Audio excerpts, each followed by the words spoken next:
Non, Lisa, je ne vais pas m'occuper des enfants ce soir. Ni demain. Plus jamais. Ma sœur aînée m'a regardé comme si je venais de lui annoncer que j'allais mettre le feu à notre maison.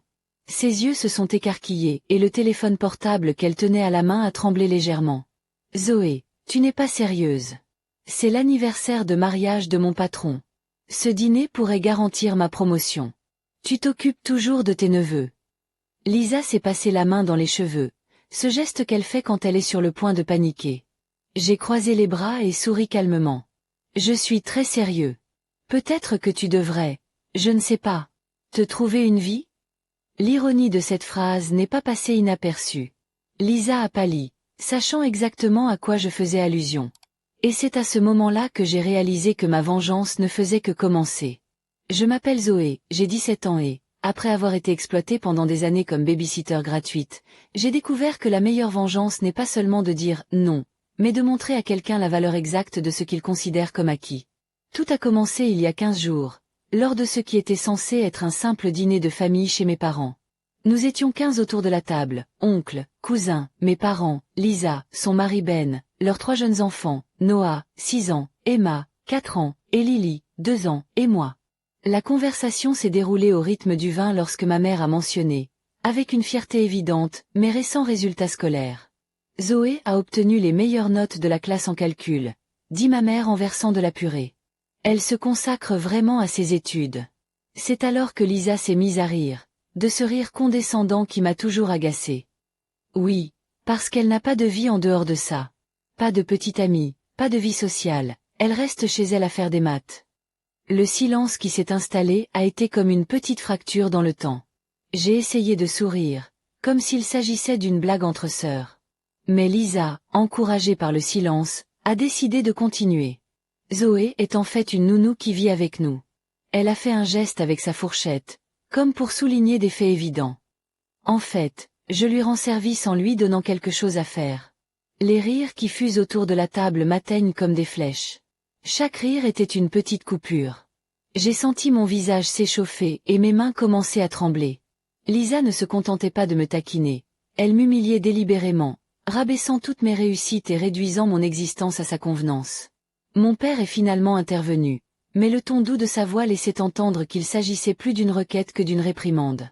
Lisa se contenta de hausser les épaules, comme si elle avait dit quelque chose de tout à fait anodin.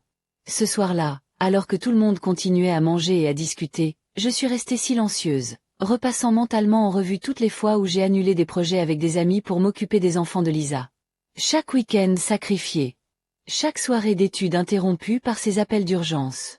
Chaque « merci » absent. Ma mère m'a chuchoté plus tard, alors que j'aidais à nettoyer la cuisine. « Tu vas bien, mon chéri ?»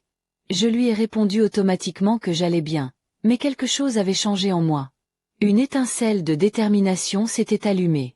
Le lendemain matin, j'ai reçu le message habituel de Lisa. « Bonjour, peux-tu garder les enfants samedi ?» J'ai regardé l'écran pendant un long moment avant de répondre. « Non, je suis occupée. » Elle m'a répondu presque instantanément. « Avec quoi ?» Mes doigts planent sur le clavier. Une partie de moi voulait céder, comme toujours. Après tout, j'aimais mes neveux. Mais une autre partie, plus forte, a tapé. Trouver une vie. Le bombardement de messages qui a suivi était prévisible. Lisa était furieuse. Comment ai-je pu être aussi puérile? Ce n'était qu'une blague. Elle avait vraiment besoin de moi. Les enfants demandaient à voir tante Zoé. J'ai ignoré tous les messages, mais ce qui m'a vraiment surprise, c'est l'appel de ma mère cet après-midi-là. « Zoé, ta sœur est très contrariée », a-t-elle commencé, de la voix de quelqu'un qui essaie de régler un conflit. Tu devrais faire preuve de plus de maturité et ne pas garder rancune pour une simple blague. C'est à ce moment-là que j'ai compris que dire « non » une fois ne suffirait pas. Lisa ne se contentait pas d'abuser de ma bonne volonté. Elle avait construit toute sa vie autour de ma disponibilité permanente. Et ma famille soutenait inconsciemment cette dynamique. J'ai donc commencé à élaborer un plan. Non pas par vengeance mesquine, mais pour fixer des limites claires et donner à Lisa une leçon qu'elle n'oublierait jamais. Il ne s'agissait pas seulement de refuser de faire du babysitting. Et tout commencerait par le dîner d'anniversaire de mariage de son patron, prévu dans 15 jours.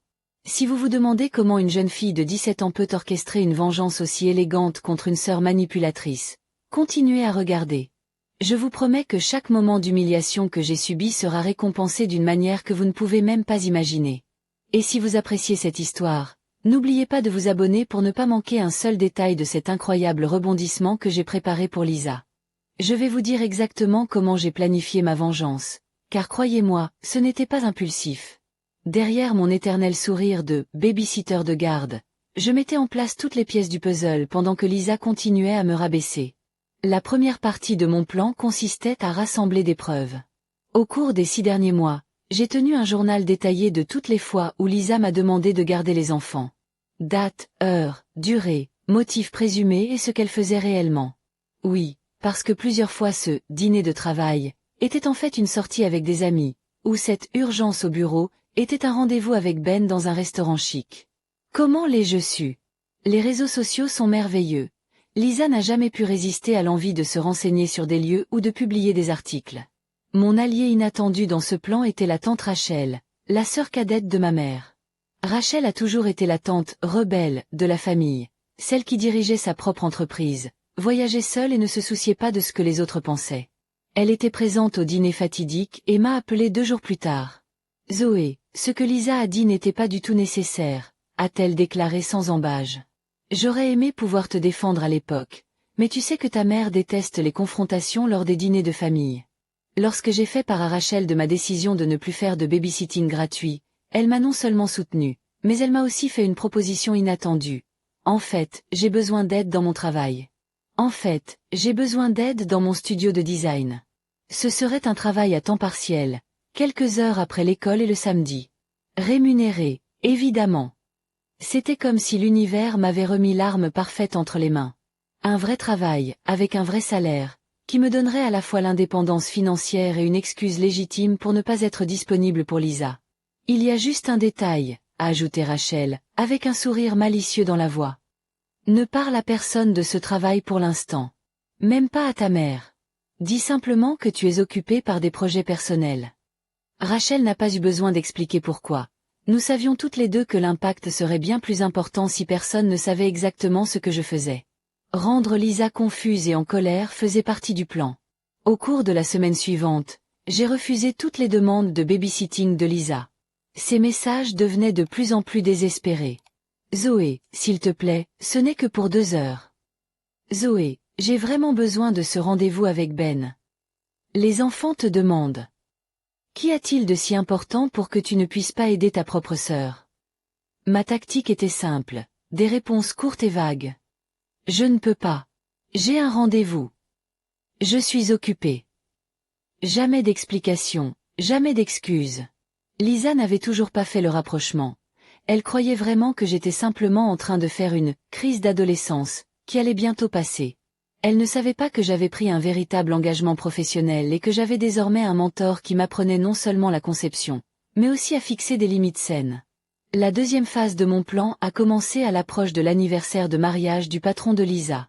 Je savais que ce dîner était crucial pour elle. Ben m'a dit que son patron envisageait de lui accorder une promotion et qu'il était pratiquement obligatoire de faire bonne impression lors de cet événement. 3 jours avant le dîner, Lisa m'a envoyé non pas une demande, mais pratiquement un ordre. Vendredi, 19 h. Tu t'occupes des enfants. Nous serons de retour vers minuit. Je te laisse de l'argent pour la pizza. Pas une faveur, pas une question. Juste un ordre. C'est typique. J'ai laissé le message sans réponse pendant une journée entière, sachant que le silence la rendrait anxieuse. Lorsque j'ai finalement répondu, c'est par ce simple « non » qu'a commencé notre conversation au début de cette histoire. Ce que Lisa ne savait pas, c'est que pendant le mois que j'avais passé à travailler avec tante Rachel, j'avais économisé suffisamment d'argent pour engager la babysitter la plus recommandée de la ville pour cette soirée particulière, mais pas pour Lisa. Le plan était d'offrir ce service à quelqu'un d'autre qui le méritait vraiment. Pendant que Lisa paniquait face à mon refus, je finissais d'organiser la 3e et plus importante phase de mon plan. Il fallait que ce soit parfait, calculé et surtout une leçon qu'elle n'oublierait jamais. « Tu es sûr de toi ?» demande Rachel, alors que nous réglons les derniers détails. Une fois qu'on a commencé, on ne peut plus revenir en arrière. J'ai acquiescé fermement. J'ai acquiescé fermement. Lisa doit comprendre que mon temps a de la valeur, que mes réalisations ont de la valeur et que je ne suis pas une ressource gratuite à sa disposition. Eh bien, je pense qu'il est temps que tu donnes à ta grande sœur une leçon de respect, sourit Rachel en levant un verre de thé glacé en guise de toast symbolique. La veille du grand dîner, j'ai reçu un appel de ma mère. Sa voix était tendue, presque suppliante. Zoé, je t'en prie, reconsidère ta décision. Ta sœur est désespérée. Elle n'a pas trouvé de baby-sitter pour demain. C'est dommage, ai-je répondu calmement. Elle aurait peut-être dû y penser avant d'annoncer à toute la famille que je ne suis qu'une fille sans vie qui n'a rien de mieux à faire. Le silence à l'autre bout du fil est révélateur. Ma mère savait que j'avais raison, même si elle ne voulait pas l'admettre. Lorsque j'ai raccroché, j'ai regardé l'écran de mon téléphone portable et j'ai vu 3 appels manqués de Lisa. Un sourire s'est dessiné sur mon visage alors que j'imaginais son désespoir grandissant. Croyait-elle vraiment que j'allais céder à la dernière minute ? Que j'abandonnerais mon plan juste parce qu'elle avait des ennuis? S'il y avait bien une chose que Lisa n'avait jamais compris chez moi, c'était que derrière la petite sœur, sans vie sociale, se cachait quelqu'un d'extrêmement déterminé. Et je ne manquais pas de détermination pour ce qui allait suivre. Que se passerait-il le jour du dîner? Lisa trouverait-elle une solution à son problème de dernière minute? Et surtout, comment réagirait-elle en découvrant que sa petite sœur, sans vie, avait bien plus de ressources et d'intelligence qu'elle ne l'avait jamais imaginé? Le jour du grand dîner arrive. À 17 heures, mon téléphone portable a sonné. C'était Lisa, bien sûr. Je l'ai ignorée. 15 minutes plus tard, elle est apparue à la porte de ma chambre, visiblement agitée. Zoé, ce n'est pas drôle. Tu dois m'aider aujourd'hui. Sa voix avait ce ton autoritaire mêlé de désespoir. J'ai continué à organiser les croquis que Rachel m'avait demandé de revoir, sans même regarder Lisa. Je t'ai dit que je ne pouvais pas. Qu'est-ce que tu fais de si important? A-t-elle pratiquement crié, entrant dans ma chambre sans permission. C'est alors qu'elle a remarqué les dessins sur mon bureau. Qu'est-ce que c'est? Tu refuses de t'occuper de tes neveux pour faire des gribouillis? Ce n'est pas du gribouillage. C'est du travail. J'ai répondu calmement, savourant la confusion sur son visage. Du travail? De quoi tu parles? À ce moment-là, mon portable a sonné. C'était Rachel. J'ai fait exprès de mettre le haut-parleur. Zoé, les clients ont adoré ta mise en page. Ils veulent faire quelques ajustements mineurs avant la présentation finale de demain. Peux-tu les terminer ce soir? Nous payons les heures supplémentaires, bien sûr. Lisa est restée immobile, me regardant comme si elle avait vu un fantôme. Pas de problème, Rachel. Je me concentrerai dessus toute la nuit. J'ai répondu en fixant Lisa droit dans les yeux. Après avoir raccroché, Lisa avait l'air d'avoir été giflée. Tu travailles pour tante Rachel? Depuis un mois. Un stage rémunéré dans son studio de design. J'apprends même beaucoup sur la gestion du temps et l'appréciation du travail des autres. Lisa commence à comprendre la vérité. Son visage oscille entre le choc et la colère. Tu aurais pu me le dire. Fallait-il que tu me rendes désespérée? Comme tu l'as dit, je n'ai pas de vie, je ne fais que des comptes.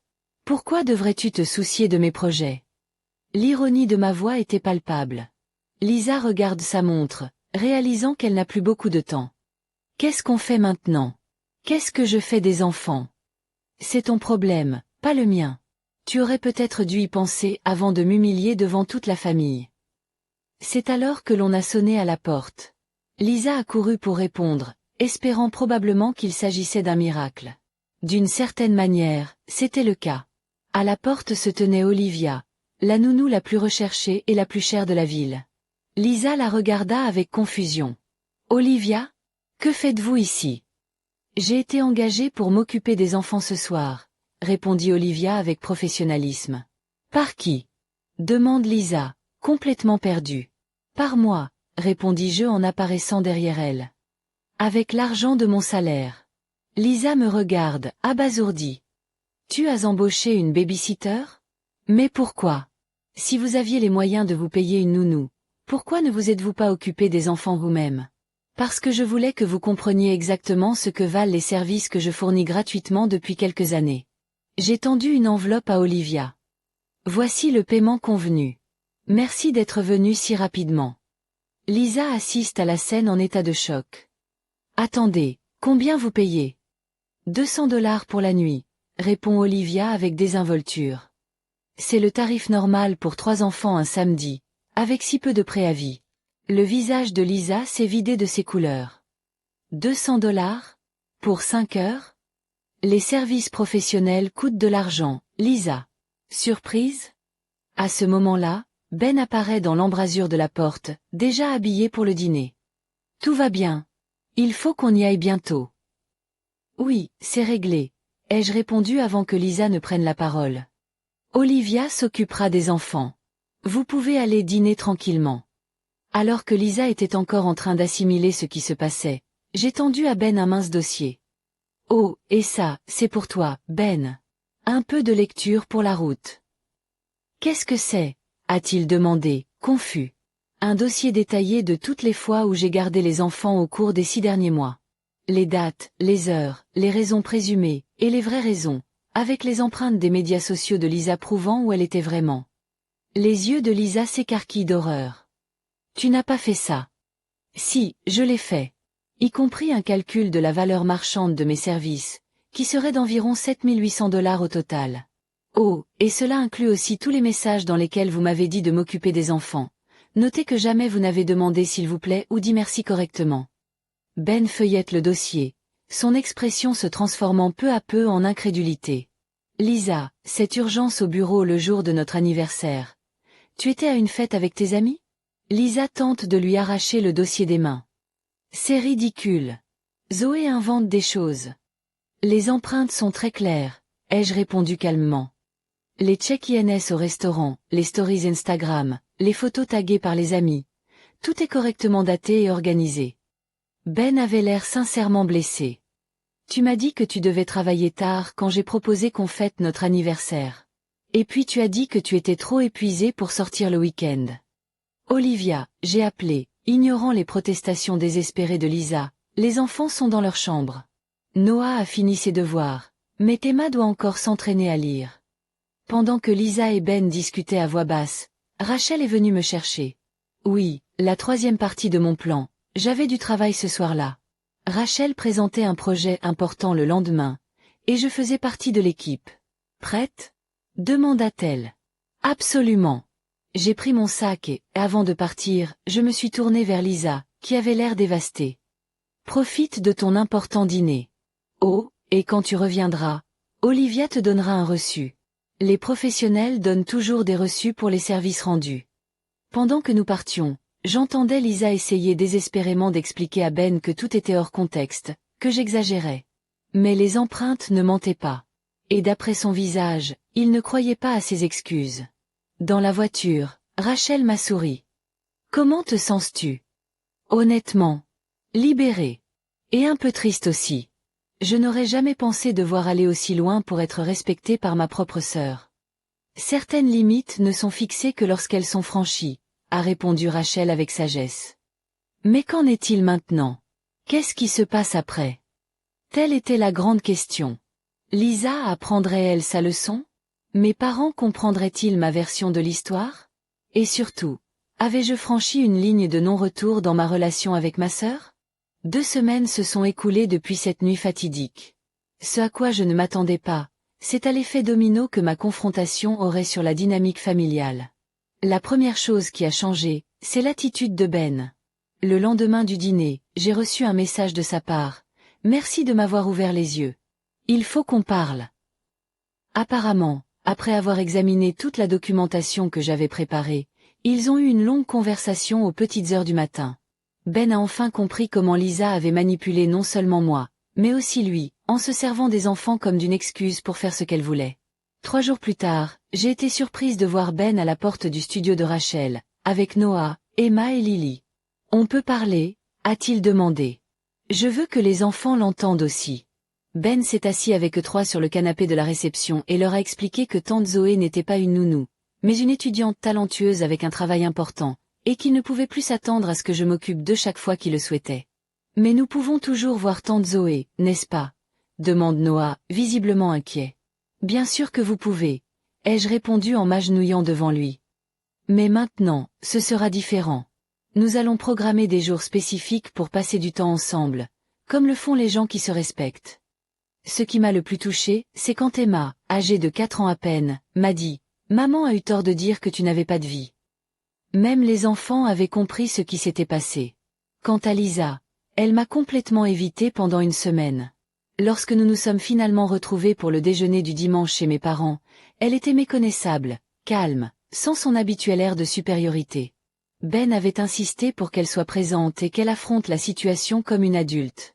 Au cours du déjeuner, mon père, qui prenait rarement la parole dans les conflits familiaux, a surpris tout le monde en levant son verre. Zoé m'a donné une précieuse leçon récemment. Sur l'importance du travail des gens et sur le fait de ne pas considérer ceux que nous aimons comme acquis. Je suis fière de la femme que tu es en train de devenir, ma fille. J'ai vu des larmes dans les yeux de Lisa. Non pas de colère, mais de véritable honte. Ma mère, toujours aussi pacifique, a essayé de changer de sujet, mais mon père a continué, et je pense que quelqu'un ici a quelque chose à dire. Lisa a pris une grande inspiration. Zoé, je suis désolée. Pas seulement pour ce que j'ai dit au dîner, mais pour avoir abusé de ta bonne volonté pendant des années. J'ai été égoïste et méchant. Tu es intelligente, talentueuse et tu as un bel avenir devant toi. C'étaient les excuses les plus sincères que j'avais jamais entendues de sa part. Je me suis rendu compte que ma vengeance n'avait pas seulement mis en lumière son comportement manipulateur, mais qu'elle avait forcé Lisa à se confronter à la personne qu'elle était devenue. J'accepte tes excuses, ai-je répondu calmement. Mais les mots doivent être accompagnés d'actes. Au cours des mois qui ont suivi, ma vie a changé radicalement. Le stage avec Rachel s'est transformé en un véritable emploi à temps partiel qui s'est poursuivi même après mon retour à l'école. Mes créations ont été incluses dans une grande campagne qui a remporté un prix régional de design. Rachel m'a appris non seulement la conception graphique, mais aussi la négociation, la valorisation de son travail et la manière de fixer des limites professionnelles saines. Lisa et Ben ont suivi une thérapie de couple, ce qui, selon lui, aurait dû se produire il y a des années. Elle a cessé de s'afficher de manière obsessionnelle sur les médias sociaux, et a commencé à passer plus de temps avec les enfants. Et lorsqu'elle avait vraiment besoin d'aide, elle demandait poliment, à l'avance, et proposait toujours un paiement. Vous pouvez refuser, bien sûr, disait-elle, un nouveau mantra qui sonnait étrangement mais sincèrement sur ses lèvres. Parfois j'acceptais, parfois je refusais, en fonction de mes projets et de mes disponibilités. Et j'ai remarqué quelque chose d'intéressant. Plus je posais des limites claires, plus notre relation s'améliorait. Contrairement à ce que Lisa pensait, le respect ne diminuait pas l'affection, il la renforçait. Un dimanche après-midi, alors qu'elle jouait avec les enfants dans le parc, une visite planifiée à l'avance, Lisa s'est assise à côté de moi sur le banc. Tu sais, j'ai toujours pensé que tu n'étais que ma petite sœur ennuyeuse, avoue-t-elle en regardant les enfants jouer. J'étais tellement occupée à me sentir supérieure que je n'ai pas réalisé à quel point tu avais grandi.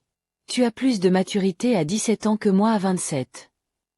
Ce n'est pas une question de maturité, ai-je répondu honnêtement. C'est une question de respect mutuel. Le mois dernier, j'ai eu 18 ans. À ma grande surprise, Lisa et Ben m'ont offert un chèque. Ben m'a expliqué qu'il s'agissait d'un paiement rétroactif symbolique, qui ne couvrait évidemment pas tout, mais que nous voulions que tu saches que nous reconnaissons la valeur de ton temps. J'ai utilisé l'argent pour acheter mon premier ordinateur portable professionnel pour la conception. Un outil qui m'aidera à construire ma carrière. Parfois, quand je regarde en arrière, je me demande si ma « vengeance » était vraiment une vengeance. En fin de compte, je n'ai pas détruit ma sœur, j'ai aidé à reconstruire notre relation sur des bases plus saines. Je n'ai pas perdu mes neveux, j'ai gagné du temps de qualité avec eux. Et je n'ai pas brisé ma famille, je l'ai renforcée par l'honnêteté. La leçon la plus importante que j'ai apprise est que fixer des limites n'est pas égoïste, c'est de l'autopréservation. C'est montrer aux gens comment ils méritent d'être traités. Ma sœur a eu besoin d'être confrontée à la réalité pour s'en rendre compte, mais en fin de compte, nous avons tous grandi. Pour tous ceux qui vivent une situation similaire, rappelez-vous que votre vie, votre temps et vos compétences ont de la valeur. Parfois, la vengeance la plus puissante n'est pas de détruire ceux qui vous ont fait du mal, mais de leur montrer, et surtout de vous montrer, combien vous valez vraiment. Et oui, je me souviens encore de cette phrase prononcée par Lisa autour de la table. Elle n'a pas de vie en dehors de ça. Elle avait raison sur un point, je n'avais pas de vie, parce que j'étais trop occupée à vivre sa vie. Aujourd'hui, je vis enfin la mienne. Si vous avez apprécié cette histoire de rédemption et de fixation de limites, n'oubliez pas de vous abonner à la chaîne pour d'autres histoires comme celle-ci, où des gens ordinaires trouvent une force extraordinaire pour transformer des situations difficiles en triomphe personnel. Parfois, comme je l'ai appris, la meilleure des vengeances n'est pas de se défendre, mais de s'épanouir.